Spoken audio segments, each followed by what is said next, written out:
할렐루야. 행복하십시오. 성령 충만하십시오.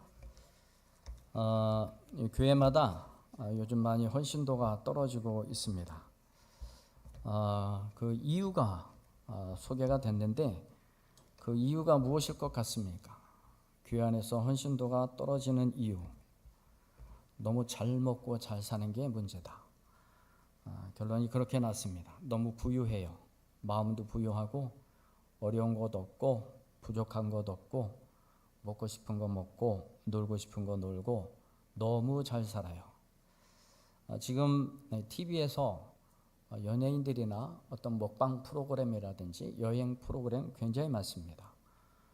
여러분, 그 정도 라벨의 삶을 누리기 위해서는 지금 수입의 5배가 되어야 그렇게 누릴 수 있다고 얘기를 합니다.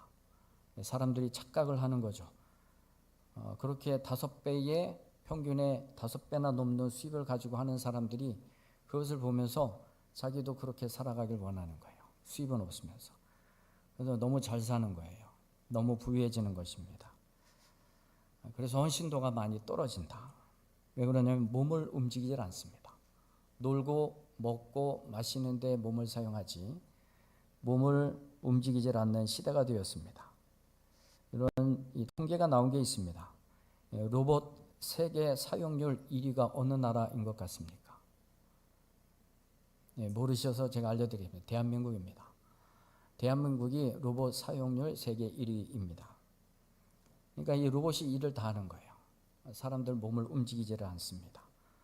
그리고 힘든 일은 다 외국인 노동자가 하죠. 일을 하지 않습니다. 일을 하지 않다 보니까 일하는 방법도 까먹는 거예요. 일하는 뭘 일해야 될지 일머리도 없어지는 거예요.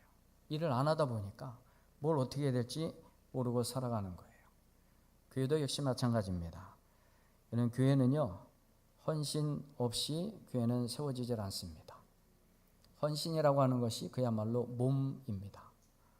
그러니까 몸을 들여서 헌신을 해야 되는 것이지 마음만으로는 부족합니다. 물론 마음이 있어야 되겠지만 마음만 먹고 안 하는 사람들이 대부분입니다. 여러 가지 이유와 핑계를 대죠. 교회도요, 몸에 헌신이 필요한 것입니다. 그래야 교회가 세워지는 거예요. 요즘 교회도 너무 잘 살다 보니까 또 부유해지다 보니까 그냥 몸에 헌신이 없이 무조건 다 돈으로 해결하려고 그래요. 최근에 어떤 목사님이랑 교제를 하는데 목사님이 한탄을 하시더라고요. 왜 그런가 봤더니만 올해 총여전도 회장이 그동안 10년간 해왔던 반찬 봉사를 없애버렸대요. 없애버렸답니다. 이 10년 동안 해왔던 거를 왜 없앴냐? 일할 사람이 없다는 거예요. 그리고 돈으로 합시다. 그러더래요. 그리고 교회 안에서 그동안 계속 해왔던 교회가 세워지고 지금 그 교회는 거의 100년의 역사를 바라보고 있는 교회인데 그동안 해왔던 교회 김장을 없애버렸어요. 굉장히 목사님이 충격을 받았다고 합니다. 뭐하러 힘들게 합니까? 그냥 돈으로 사서 드십시오. 돈으로 주더래요. 이러다 보니까 이제 몸을 움직이지 않고 돈으로 해결하려고 하다 보니까 일을 어떻게 해야 될지에 대한 방법들도 까먹게 되고 일 개념 자체가 사라질 위기에 처해 있다는 것입니다. 저는 교회는 이렇게 되면 망조입니다. 4대 교회가 그랬습니다. 요한계시록 3장의 말씀을 보게 되면 3장 1절에 4대 교회가 소개되고 있습니다. 이 4대 교회에 대해서 예수님의 평가는 이렇습니다. 살았다 하는 이름은 가졌으나 너희들은 죽은 자로다. 살았다 하는 이름은 가졌지만 너희들은 죽은 자다. 왜 이렇게까지 평가를 받았냐면 그들은 겉으로 볼 때는 교회가 활기 있는 것 같아요. 살아있는 것 같습니다. 시끌벅적해요. 그런데 예수님의 눈에 볼 때는 너희들은 죽은 자다. 이렇게까지 말씀하고 있습니다. 이유가 있었습니다. 4대 교회, 그 4대 지역 자체가 부유합니다. 금광이 있고요. 그리고 난공불락의 지역입니다. 돈이 많은 거예요. 외부의 침입도 없습니다. 유일하게 위협이라고 한다면 지진이었습니다. 그 지진이 일어날 때에도 그 모든 지진을 자력으로 해결해 갈 정도로 로마 정부의 지원을 받지 않고 자력으로 해결해 나갈 정도의 상당한 재력을 가진 도시입니다. 돈이 많아요. 돈이 많다 보니까 핍박이니 박해니 이런 것 자체가 없는 것입니다. 핍박이나 박해가 없어서 핍박이나 박해가 없는 것이 아니라 핍박이나 박해 앞에서 타협을 하는 겁니다. 가지고 있는 돈, 가지고 있는 재력, 가지고 있는 힘, 이런 것을 가지고 타협을 하는 것이죠. 그래서 핍박이나 고생이 없는 거예요. 믿음의 싸움, 믿음의 헌신, 이런 거 전혀 없는 것이죠. 그러다 보니까 핍박이 없고 박해가 없고 그들은 핍박이 없고 박해가 없다는 사실로 기뻐하고 즐거워합니다. 그들은 핍박이나 박해가 없어서가 아니라 그들과 타협하고 핍박 앞에서 박해 앞에서 타협한 결과로 얻어낸 것인데 그들은 그것이 돈 때문에 그렇다는 것을 생각지 못하고 자신들이 축복을 받고 믿음이 있다는 사실로 착각하고 있다는 것이죠. 그래서 예수님께서 하시는 말씀이 너희들은 살았다 하는 이름을 가졌지만 내가 볼 땐 너희들은 죽은 자로다. 움직이지 않고 모든 것을 물질로 해결하려고 하는 교회가 있다면 그것은 죽은 교회나 다름이 없는 것이죠. 여러분, 하나님 앞에 헌신은 몸으로 감당을 하는 것입니다. 말씀드리고 싶은 것은 일하는 것이 행복한 것입니다. 하나님의 나라와 교회를 위해서 일하지 않는 것, 그것은 편안한 것이 아니라 복이 없는 것입니다. 지난 한 주간 동안에 또 우리 여러 사도 바울 외에 일반 서신을 여러분들이 읽게 되었을 텐데 특별히 베드로 전서의 총 주제는 바로 고난입니다. 베드로 전서의 총 주제는 고난입니다. 그래서 이 고난이라고 하는 주제를 놓고 베드로 전서 1장에서는 무엇을 말하고 있냐면 고난의 목적이 무엇이냐에 관해서 말씀하고 있습니다.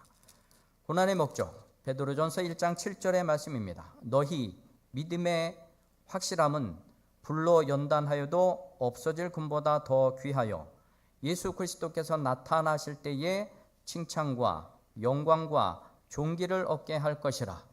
고난의 목적, 칭찬이 있습니다. 영광이 있습니다. 존귀를 얻게 된다는 것이죠. 2장의 말씀을 보면 그 고난의 본을 보이신 분이 바로 예수 그리스도이심을 보여주고 있습니다. 2장 21절의 말씀입니다. 이를 위하여 너희가 부르심을 받았으니 그리스도도 너희를 위하여 고난을 받으사 너희에게 본을 끼쳐 그 자취를 따라오게 하려 하셨느니라. 예수 그리스도께서 고난을 먼저 받으셨고 우리도 그 본을 끼쳐서 그 자취를 따라오게 하려 하셨다. 이 본을 끼쳤다. 그리고 그 자취를 따라간다. 이것은 우리 연필이나 펜을 붙잡을 수 있는 아이들이 힘이 생기게 되면 그 손에 힘을 주기 위해서 학습지나 이런 거 연습을 시킵니다. 그래서 이 점선을 따라서 숫자를 쓰기도 하고 글자를 쓰기도 합니다. 그래서 점으로 이렇게 점점점점 찍어 놓은 거, 그래서 이렇게 그냥 그대로 따라가면 되는 거예요. 그런 의미를 가지고 있는 것입니다. 예수님께서는 본을 끼쳐서 그 뒤를 따라오게 하셨습니다. 고난의 본이 되신 분은 예수 그리스도이십니다. 예수님이 아무런 고난도 없으시고 고난도 받지 않은 채 우리 보러 고난을 받으라 윽박 지르지 않으셨습니다. 예수님도 친히 고난을 받으시되 이 세상 그 누구도 감당해 나갈 수 없는 죄의 짐을 지고 고난을 받으셨습니다. 여러분, 그 고난은 우리에게 복이 되는 줄 믿습니다. 3장에는 고난에도 복이 있다라고 말씀하고 있습니다. 14절 말씀입니다. 그러나 의를 위하여 고난을 받으면 복이 있나니 그들이 두려워하는 것을 두려워하지 말고 근심하지 말라.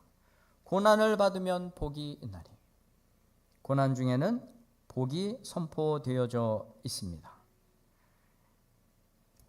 베드로전서 4장에는요. 고난이 가지고 있는 의미가 무엇인지 설명해 주고 있습니다. 왜 우리에게 고난이 또 필요한가? 4장 1절과 2절의 말씀입니다. 그리스도께서 이미 육체의 고난을 받으셨으니 너희도 같은 마음으로 갑옷을 삼으라. 이는 육체의 고난을 받은 자는 죄를 그쳤음이니 그 후로는 다시 사람의 총욕을 따르지 않고 하나님의 뜻을 따라 육체의 남은 때를 살게 하려 함이라. 고난이 필요한 이유는 우리에게 남은 때를 하나님의 뜻 가운데 살아갈 수 있도록 하기 위한 것입니다. 고난이 없다면 그 육체의 고난을 통하여 주시는 유익을 얻지 못하게 합니다. 고난이 없으면 그 심령과 영혼은 육신이 편안하잖아요. 육신이 편안한 사람들이 하는 건 뭡니까? 죄 짓는 것밖에 더 있겠습니까? 육신이 편안한 심령은 딴짓해요. 딴짓. 죄 짓습니다. 딴짓합니다. 육체의 고난이 있으면 죄를 그치게 되고 육신의 정욕을 그치게 되고 하나님의 뜻을 따라 살아가게 된다는 것입니다. 고난을 잘 당하고 이겨나게 된다면 보상이 따를 것으로 말씀하고 있습니다. 5장 오늘 읽었던 말씀 가운데 4절의 말씀입니다. 그리하면 목자장이 나타나실 때에 시들지 않는 영광의 관을 얻게 하실 것이라. 고난을 잘 이겨내면 그 고난에 대한 보상이 영광의 관을 얻게 하실 것이라. 믿음의 경주를 다 마치고 달려간 사람들에게는요, 영광의 면류관이 예비되어져 있습니다. 여러분들도 그 길을 잘 달려나가시고 사도 바울이 고백한 것과 같이 이는 나에게뿐만이 아니라 모든 사람들에게도 해당된다고 말씀하고 있습니다.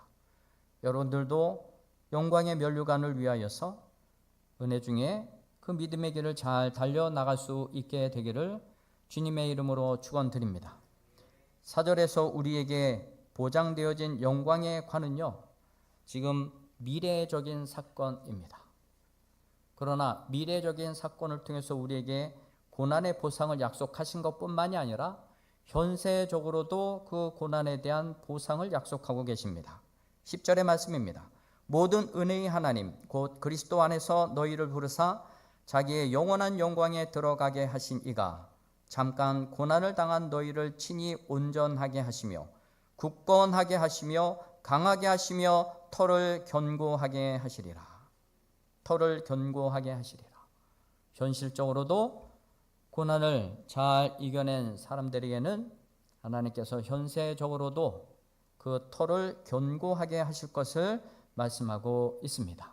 그러니 여러분들이 고난을 받는 것을 두려워하지 마시고 걱정하지 마시고 일하십시오. 하나님 앞에 봉사하십시오. 하나님 앞에 헌신하십시오. 여러분들에게 오전에 말씀드린 대로 예배생활, 기도생활, 헌금생활, 봉사생활 정직히 잘 행해 나가시길 바랍니다. 쉬운 일 아닙니다. 행하다 보면 어려운 일이 많아져요. 그러나 이겨내면 하나님께서 약속하신 미래적 그리고 현세적 축복이 우리에게 기다리고 있는 줄 믿습니다. 헌신하는 자들에게 가지고 있어야 될 자세에 관해서 오늘 본문 말씀은 이렇게 이야기하고 있습니다. 첫 번째로는요, 2절의 말씀입니다. 너희 중에 있는 하나님의 양 무리를 치되 억지로 하지 말고 하나님의 뜻을 따라 자원함으로 하라. 더러운 이득을 위하여 하지 말고 기꺼이 하라. 하나님의 뜻을 따라 자원함으로 그리고 기꺼이 헌신을 할 것을 말씀하고 있는 것입니다. 강제적이 아닌 자원하는 마음으로 우리는 당연히 해야죠. 하나님, 내가 당연히 하겠습니다. 기꺼이 하겠습니다. 이런 마음을 가지고 헌신해야 된다는 것입니다. 그래서 기꺼이 하라 명령형으로 지어져 있는데요, 이 기꺼이라고 하는 단어의 뜻은 의도입니다. 의도. 그러니까 하나님의 일을 의도적으로 하라는 것입니다. 할 수 있는데도 하지 않고 의도적으로 안 하는 것, 그것이 아니라 할 수 없음에도 불구하고 의도적으로 할 수 있는 것, 그것이 우리에게 복이 되는 줄 믿습니다. 두 번째, 하나님 앞에서 우리가 어떤 자세로 헌신해야 되겠습니까? 5절의 말씀입니다. 젊은 자들아 이와 같이 장로들에게 순종하고 다 서로 겸손으로 허리를 동이라. 하나님은 교만한 자를 대적하시되 겸손한 자들에게는 은혜를 주시느니라. 겸손함으로 허리를 동이라. 겸손함으로 허리를 동이라. 겸손한 자들에게는 은혜를 주시느니라. 겸손하지 못한 사람들은 은혜가 없습니다.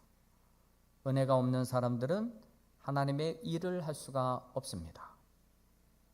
우리는 겸손함으로 허리를 동이고 하나님 앞에 사명을 감당해야 될 줄 믿습니다.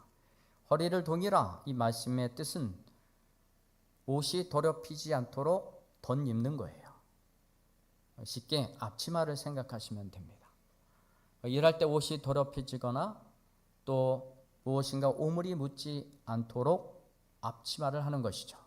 그래서 이 겸손함은 여러분들이 하나님의 일을 잘 감당하고 열심으로 감당할 수 있는 은혜가 되는 것이죠.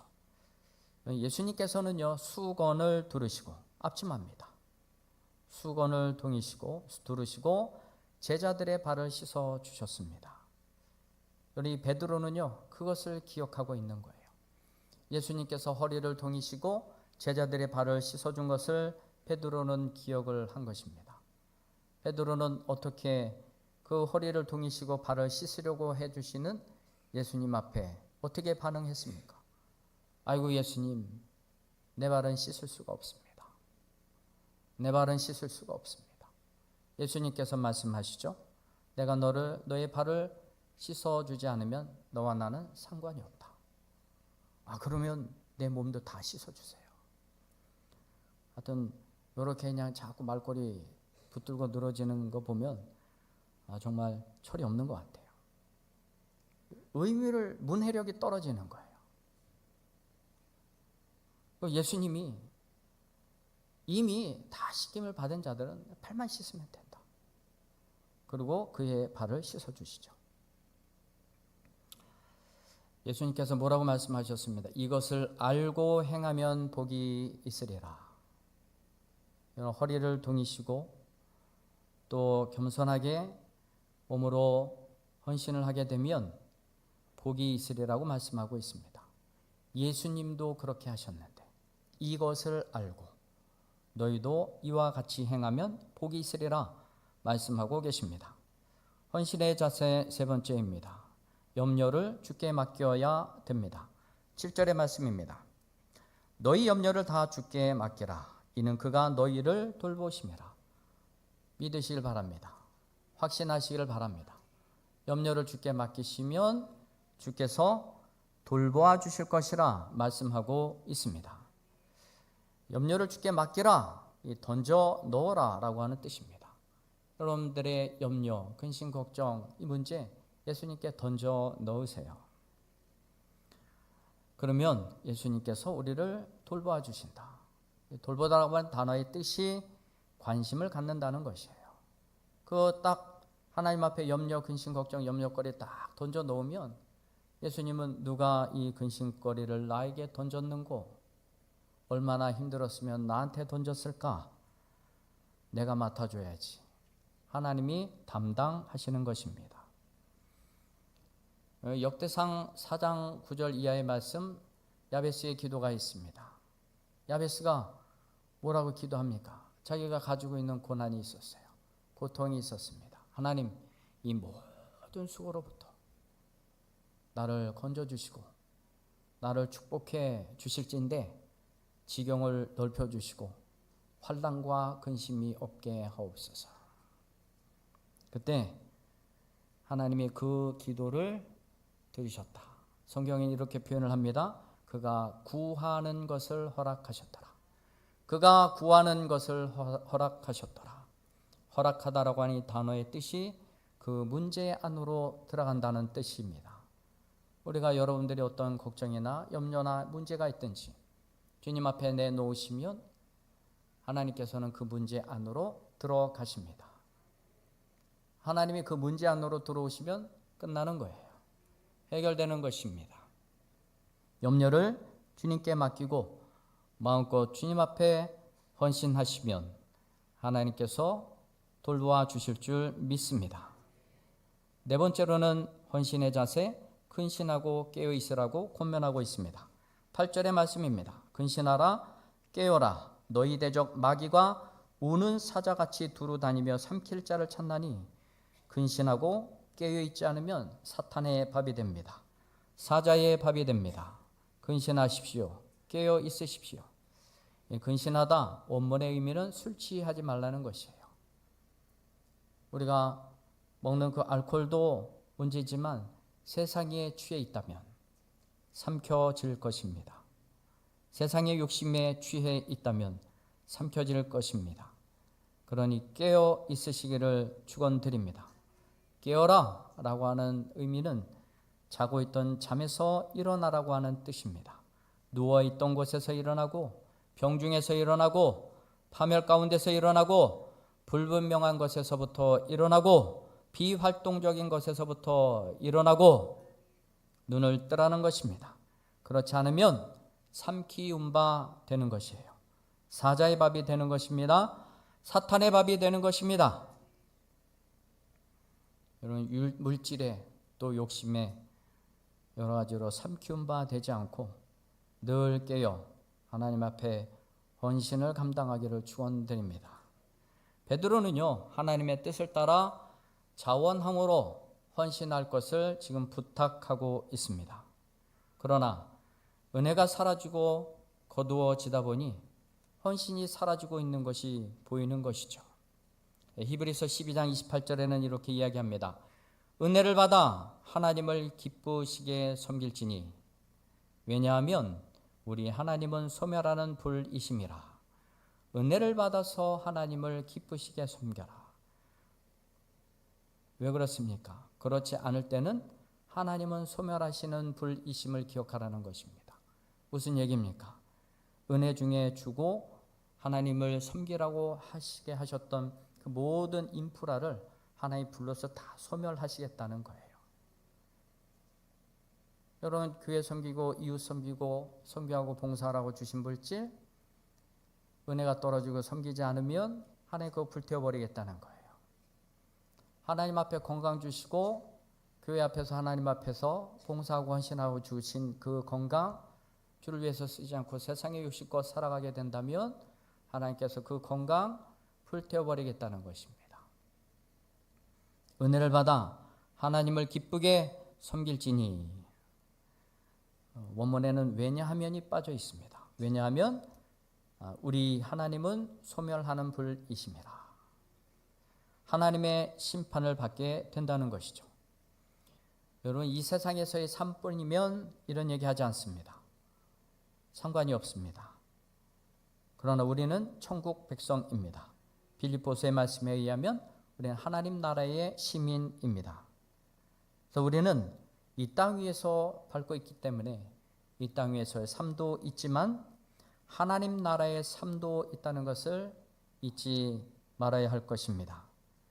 그 삶을 거부하면 그리고 그 삶이 우리에게 무슨 이유가 있고 또 필요가 있느냐라고 생각을 한다면 그런 그 심령을 통해서 이루고자 하시는 하나님이 공급하신 모든 인프라는 다 불에 태워지고 말 것입니다. 여러분, 우리가 하나님 나라의 삶을 포기하지 않고 깊은 헌신 잘 감당해 나갈 수 있게 되기를 소망합니다.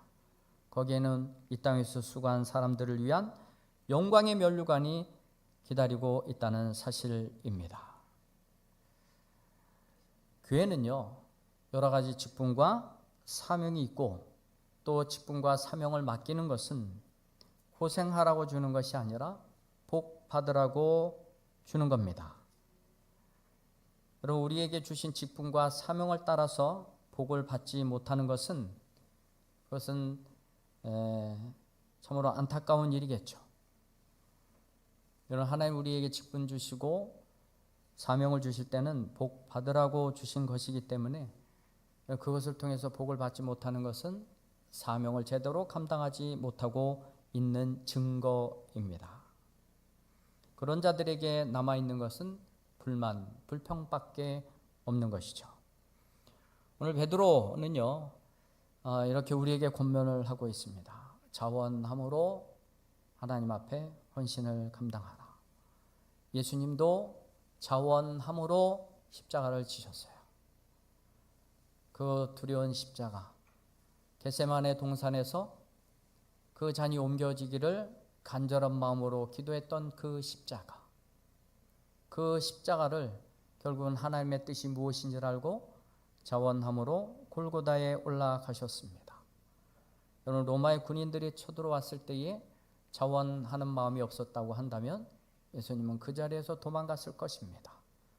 그러나 순순히 붙잡히셨고 골고다의 언덕을 자원하는 마음으로 올라가셨습니다. 고난을 받으셨습니다. 죽으셨습니다. 부활하셨습니다. 그 영광을 우리에게 주셨어요. 그리고 명령하고 말씀하십니다. 너희들은 나를 따라오너라. 너희들은 나를 따라오너라. 이것이 죄짓지 않고 이 땅에서 살아가는 방법이고 너희들에게 예비되어진 면류관을 얻는 방법이다. 말씀 기억하시고 깊은 헌신 잘 감당하시기를 주님의 이름으로 축원드립니다. 기도하겠습니다. 우리 말씀 기억하시면서 동성으로 함께 기도하도록 하겠습니다.